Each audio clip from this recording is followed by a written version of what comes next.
ये है सशक्त प्रदेश और आप देख रहे हैं एसपी न्यूज 24 सच की खबर। आज जहां पूरा देश विजयदशमी हर्षोल्लास के साथ मना रहा है और एक लोगों में ऊर्जा और जिस तरह लोग आज दशहरे को मना रहे हैं, घर घर कहीं न कहीं एक रावण जलाने का भी कार्य किया जाएगा। 9 दिन तक कन्याओं को भोज भी कराया गया। आज इसी खास मुद्दे में आज बात करेंगे जेडीयू के प्रवक्ता दिवाकर सिंह जी से कि जिस तरह आज पूरे देश में हर्षोल्लास के साथ दशहरे का पर्व मनाया जा रहा है। सर, आज जिस तरह हर्षोल्लास के साथ विजयदशमी त्यौहार मनाया जा रहा है, किस तरह से देखते हैं? विजयदशमी का जो त्यौहार है बुराई पे अच्छाई की जीत के लिए मनाया जाता है और इसका भारत के प्राचीन इतिहास से लेकर के आधुनिक इतिहास में इसका अपना बहुत बड़ा महत्व है। और आज विजयादशमी के दिन पूरे देशवासियों को जनता दल यूनाइटेड की तरफ से बधाई हो। और जो वर्तमान राजनीतिक परिदृश्य देश में चल रहा है उसको देखते हुए जनता दल यूनाइटेड अपने कार्यक्रम में लगी हुई है कि इन बुराई को अपनी अच्छाई से कैसे ख़त्म कर सके। सर, जिस तरह आज तो एक रावण जला दिया जाएगा, हर साल एक रावण पैदा होता है और जलता है। आज की जो इंसानियत में जो रावण है शरीर के अंदर है, उस रावण को कैसे जलाया जाए? देखिए, ये धर्म का विषय है। रावण का जलाया जाना, रावण का जिंदा हो जाना, ये धर्म का विषय है। ये धार्मिक लोग इस पर आलोचना विवेचना कर सकते हैं। हम राजनीतिक लोग हैं तो हम लोग राजनीतिक रूप से इस पर टीका टिप्पणी करने से थोड़ा सा परहेज इसलिए करते हैं कि हम लोग को संविधान से मतलब है। संविधान में और कानून में प्रावधान दिए गए हैं कि खराब लोगों को, बदमाश लोगों को, भ्रष्टाचारियों को, अपराधियों को सज़ा कैसे दिया जाए या वो सत्ता में बैठे हों उनको सत्ता से कैसे हटाया जाए। तो हम उस पर ज़्यादा जोर देते हैं, ना कि रावण के जलाने से, रावण के जिंदा हो जाने से। सर, आज की राजनीति का आप देखा जाए, लगातार राजनीति में जो हलचल चल रही है, जिस तरह भी हाल में ही महागठबंधन हुआ था इंडिया का, उस गठबंधन में काफ़ी हलचलें तेज हुई थी। विपक्ष एक दूसरे आरोप लगा रहा था, जो महागठबंधन पार्टियां थी वो आरोप लगा रही थी। क्या लगता है जो आगामी 2024 का चुनाव होगा, इस गठबंधन में जो पार्टियां हैं, जो आरोप प्रत्यारोप का सिलसिला चल रहा है, क्या लगता है कि उससे ये गठबंधन आगे चलता रहेगा या सिर्फ 2024 तक के चुनाव में ही गठबंधन रहेगा? देखिए, इंडिया गठबंधन जो बना है भारत के अनुभवी राजनीतिक दलों के राष्ट्रीय अध्यक्षों के द्वारा मिलकर के बनाया गया है और ये गठबंधन चलेगा, बहुत मजबूती से चलेगा। क्योंकि इसका कारण सबसे बड़ा है कि भारत के जितने भी विपक्षी राजनीतिक दल हैं, उसके नेता हैं, कार्यकर्ता हैं, सपोर्टर हैं, वोटर हैं, ये मानते हैं कि भारत में जो संविधान के प्रति खतरा उत्पन्न हुआ, संसदीय लोकतंत्र के लिए खतरा उत्पन्न हुआ है, उस खतरे को देखते हुए जो उनकी आइडियोलॉजिकल डिफरेंसेस हैं उसको एक किनारे रखते हुए वो एकजुट हैं और आगे भी एकजुट रहेंगे। और मजबूती से 2024 में लोकसभा चुनाव में इंडिया गठबंधन इनका जवाब देगा।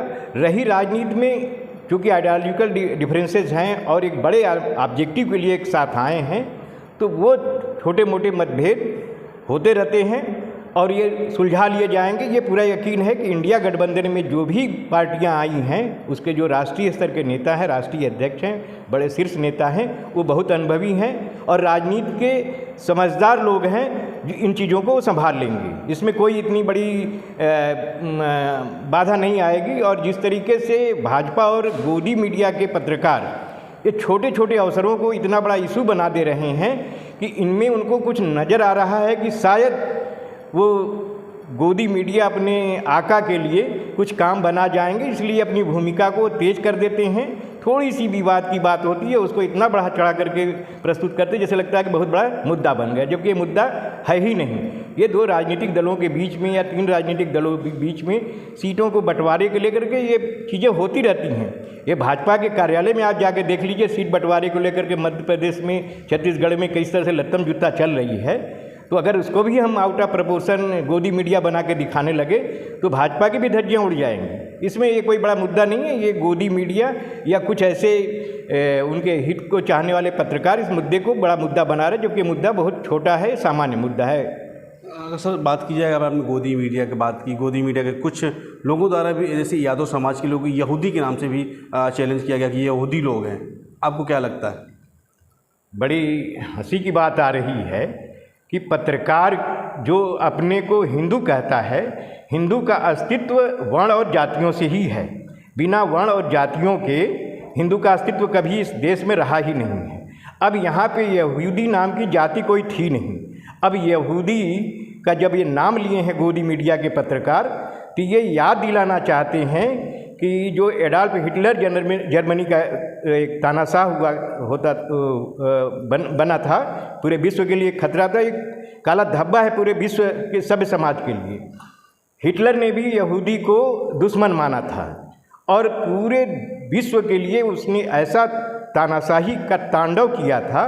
तो वो शायद याद दिला रहे हैं कि भारत में भी कोई तानाशाह आ चुका है, इसलिए यहूदी का नाम घसीटा जा रहा है। जबकि यहूदी के साथ में ये लोग थे, इजराइल से पेगासस मोबाइल लेकर के पूरे राजनीतिक दलों के जितने भी एक्टिविस्ट थे उनका सेक्रेसी, तमाम इंटेलेक्चुअल थे जिनके खिलाफ में इन्होंने पेगासस मोबाइल के खुफिया कैमरे से ये सब करके इन्होंने पूरी तहलका मचाया हुआ है।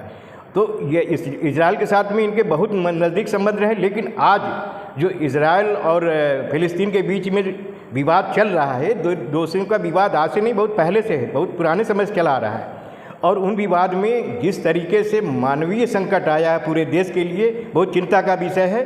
और भारत सरकार ने अब फिलिस्तीन के लिए रसद सामग्री, सहायता सामग्री भिजवा रही है। तो इसका मतलब क्या है? इसका मतलब ये है कि ये प्योर राजनीति है। राजनीति के लिए यहूदी को और किसी एक बिरादरी को ये यहूदी बताना, इस तरह से साबित करना अपने आप में ये दर्शाता है कि गोदी मीडिया इतना मानसिक दिवालिया हो चुका है कि अपने स्वामी भक्ति में किसी भी स्तर पे गिर करके पत्रकारिता करने के लिए तैयार खड़ी हो गई है। सर, आपने मीडिया की बात की कि मीडिया तो कभी हिंदू, कभी मुस्लिम, कभी ईसाई की कहीं ना कहीं बात करती ही रहती है। जिस तरह यादव को भी यहूदी बता दिया। हाल में जैसे भारत सरकार द्वारा जिस तरह इजराइल का सपोर्ट किया जा रहा है, क्या लगता है कि इसमें सपोर्ट करना अच्छी बात है या नहीं? देखिए, ये दो देशों का, फिलिस्तीन और इजराइल के बीच का मसला है। ये कई वर्षों से पुराना मसला चला आ रहा हुआ, ये नया मसला है नहीं। रह गई कि वो इजराइल और फिलिस्तीन ही बता सकता है। लेकिन जिस तरीके से वहाँ पे नरसंहार हुआ है, जिस तरह से कैजुअल्टीज़ हुई है, जिस तरह से बच्चों को, औरतों को मारा जा रहा है फिलिस्तीन में, गाजा स्ट्रिप में, ये अपने लिए, विश्व समुदाय के लिए, सभ्य समाज के लिए, किसी भी लोकतांत्रिक देश के नागरिक के लिए चिंता का विषय है कि इस तरह की हरकतें किसी भी दो देशों के बीच में नहीं होनी चाहिए। इसमें जितनी भी विश्व की ताकतें हैं उनको सामने आना चाहिए और इस संकट को, इस लड़ाई को, इस युद्ध को, इस विनाश को रोकने का प्रयास करना चाहिए। सर, एक चीज़ और, बहुत से नेताओं द्वारा बोला गया कि इजराइल की, हमास की चीज़ें दिख रही हैं। मणिपुर में जो हिंसा हुई थी, देश के प्रधानमंत्री को वो हिंसा नहीं दिखी और विदेशों की चिंता ज़्यादा रहती है। देखिए, समस्या ये है ना कि भारत के अंदर में खुद इतनी ज़्यादा समस्याएं हैं। जैसे मणिपुर की आपने चर्चा की, मणिपुर में दो आदिवासी समाज, जो एक आदिवासी नहीं है, दूसरे आदिवासी समाज के खिलाफ खड़ा किया गया और आरएसएस के लोग वहाँ पे काम करते रहे, कई वर्षों तक काम करते रहे। जिस प्रकार से वहाँ तांडव हुआ, जिस तरह का अपराध हुआ, वो ये बहुत ही सुनियोजित और राजनीतिक तरीके से किया गया है। इसमें कोई संदेह नहीं है, संकोच नहीं है कि ये अपराध की तुलना किसी सामान्य अपराध के मुकाबले में कहीं ज़्यादा है। कि जहाँ पे कि महिलाओं को नग्न करके जिस तरीके से बलात्कारी सड़क पे बलात्कार कर रहे थे और भीड़ तालियां बजा रही थी, तो जो भीड़ तालियां बजाने वाली भीड़ थी, उससे यहूदी में भीड़ तैयार नहीं हुई है। उसके लिए आरएसएस ने बाकायदे कई वर्षों तक कैंप चलाया है ताकि उनको मानसिक रूप से इतना प्रदूषित कर दिया जाए, इतना उग्र बना दिया जाए, इतना निरंकुश बना दिया जाए कि उनको मानवता की हत्या करने में भी जरा सा भी लाज, शर्म, हया न रहे। और ये बहुत ही सोची समझे तरीके से ट्रेंड लोगों के द्वारा, क्योंकि भीड़ बलात्कार हो रही है महिलाओं की सड़क पे बलात्कारियों के द्वारा, और ताली बजा करके उसका स्वागत कर रही है, मनोबल बढ़ा रही है। और भारत की जो मीडिया है, जो इजराइल पहुंच गई, वहाँ पर जाकर के नाटक करके रिपोर्टिंग कर रही है। मणिपुर की घटना सोशल मीडिया के प्लेटफॉर्म के द्वारा ये सामने आई। ये दिखाता है कि गोदी मीडिया पूरी तरह से भारत में कोलैप्स हो चुकी है कि अपने अंदरूनी हालात को, हंगर इंडेक्स को लेकर के गोदी मीडिया में कोई चर्चा नहीं है। भारत सरकार ने आधिकारिक तौर पे घोषित किया है कि 80 करोड़ लोग आबादी को हम भिखारी बना करके खाना दे रहे हैं 2019 में। अभी हंगर इंडेक्स की रिपोर्ट आई है जिसमें साबित हो रहा है कि 100 करोड़ के लगभग आबादी भूखमरी के नीचे आ चुकी है। तो कहने का तात्पर्य है कि जितनी भी गोदी मीडिया है, बेरोजगारी की समस्या है, किसानों की समस्या है, मध्यम वर्गीय परिवारों की समस्या है, तमाम तरह की समस्याएं हैं, गोदी मीडिया उन समस्याओं पर जरा से भी चिंता नहीं कर रही है, जरा से भी उसकी रिपोर्टिंग दिखा रही है। जबकि राजनीति का पूरा क्षेत्र शिक्षा, स्वास्थ्य, रोजी रोजगार, सामाजिक न्याय, जातिवार जनगणना, ये आ जाते हैं हिंदू मुसलमान, पाकिस्तान भारत, मंदिर मस्जिद पे।